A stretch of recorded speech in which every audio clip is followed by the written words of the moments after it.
नमस्कार, स्वागत है आपको देने टॉप पे। मेरा नाम है विशाल। बिहार में 7 सीटों पर एमएलसी के चुनाव होने हैं। ये चुनाव जुलाई में होगा, विधानसभा के कोटे से होगा। ऐसे में तमाम पार्टियां तैयारी कर रही हैं और तमाम जो पार्टियां हैं अपने दल से उम्मीदवारों का ऐलान भी कर रही हैं। ऐसे में देखिए, राजद ने 3 उम्मीदवारों का ऐलान सबसे पहले बाजी मारते हुए कर दिया। उसके बाद जेडीयू ने भी बीजेपी से पहले ऐलान कर दिया।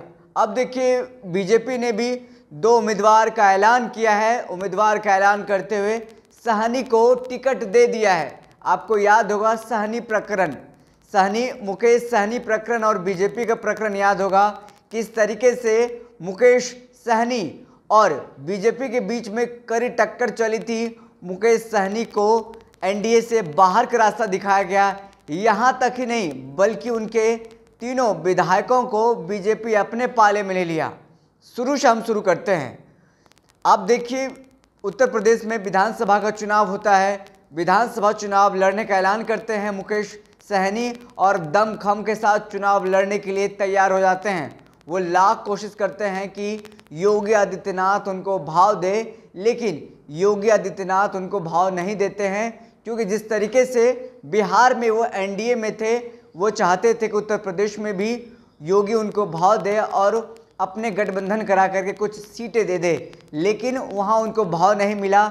इस गुस्से से, इस नाराज़गी से उन्होंने खुद ही कई सीटों पर चुनाव लड़ने का ऐलान कर दिया और दमखम के साथ चुनाव भी उन्होंने लड़ा और योगी को टक्कर देने के लिए उत्तर प्रदेश तो पहुँच गए। ऐसे में बिहार बीजेपी के नेताओं को गुस्सा आ गया, नाराज़गी जाहिर की कि आप योगी के सामने आप कैसे चले गए, योगी से टक्कर लेने के लिए उत्तर प्रदेश कैसे चले गए, आपकी हिम्मत कैसे हो गई। बयानबाजी शुरू होने लगी। बयानबाजी के साथ साथ धमकियां भी शुरू होने लगी। मुकेश सहनी को एनडीए से बाहर का रास्ता दिखाने की बात होने लगी। आखिर आते आते मुकेश सहनी को एनडीए से बाहर का रास्ता दिखाया गया।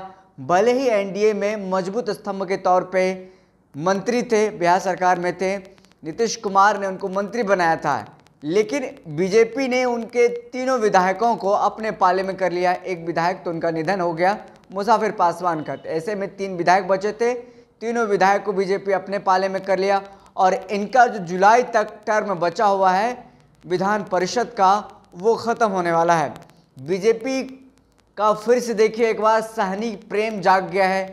सहनी समाज को फिर से एक बार टिकट दे दिया है और ये मुकेश सहनी नहीं है, ये हरी सहनी है। हरी सहनी बीजेपी के आम कार्यकर्ता कहे जाते हैं। इनको विधान परिषद के चुनाव में टिकट दिया है, जो जुलाई में चुनाव होना है। एक और जो प्रत्याशी, 2 प्रत्याशी का ऐलान किया है, 2 उम्मीदवार का ऐलान किया है बीजेपी ने। एक अनिल शर्मा है जो कि सवर्ण समाज से आते हैं, एक अति पिछड़ा समाज से हरी सहनी। मुकेश सहनी को पार्टी से आउट किया, मुकेश सहनी को एनडीए से आउट किया। तो अब देखिए, सहनी समाज को अपने पाले में लाने के लिए, अपने पार्टी में करने के लिए, वोट बैंक मजबूत करने के लिए, मुकेश सहनी के टक्कर के लिए हरी सहनी को खड़ा किया है बीजेपी के।